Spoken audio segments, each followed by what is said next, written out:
అసలు sleep apnoea అంటే ఏంటి అంటే, యాప్నియా అనే టర్మ్ ఏంటంటే ఎప్పుడైతే మన respiratory breathing night time stop అవుతుందో దాన్ని యాప్నియా అంటే స్టాపేజ్ ఆఫ్ బ్రీతింగ్ని యాప్నియా అంటాం. అది స్లీప్లో అవుతుంది కాబట్టి దాన్ని స్లీప్ యాప్నియా అంటాం. ఆ జబ్బు పేరు స్లీప్ యాప్నియా.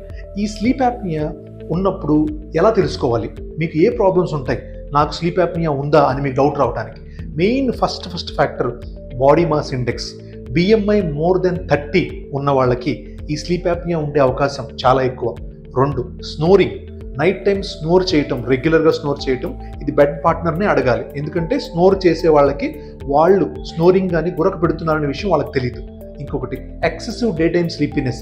డే టైం లేచిన తర్వాత ఎక్సెసివ్గా ఆఫీస్ అవర్స్లో కానీ వర్క్ అవర్స్లో కానీ నిద్ర ఎక్కువ పోతూ ఉంటారు, సడన్గా వెంటనే నిద్రపోతారు.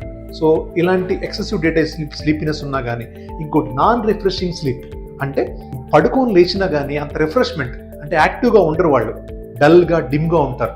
సో ఈ సిమ్టమ్స్ కనుక 4 సిమ్టమ్స్లో ఏదైనా సిమ్టమ్స్ ఉంటే అది మీకు అండర్లయింగ్ స్లీప్ యాప్నియా ఉండే అవకాశం చాలా ఎక్కువ. సో దానికి ఏం చేయాలి అంటే, దానికి మనం ఫస్ట్ డయాగ్నోస్ చేయాలంటే స్లీప్ యాప్నియా ఎందుకు ఉంది, అసలు మీకు స్లీప్ యాప్నియా ఉందా లేదా అంటే దానికి స్లీప్ స్టడీ అనే ఒక టెస్ట్ చేయించుకోవాల్సి వస్తుంది. ఆ స్లీప్ స్టడీ గురించి మనం నెక్స్ట్ వీడియోలో తెలుసుకుందాం.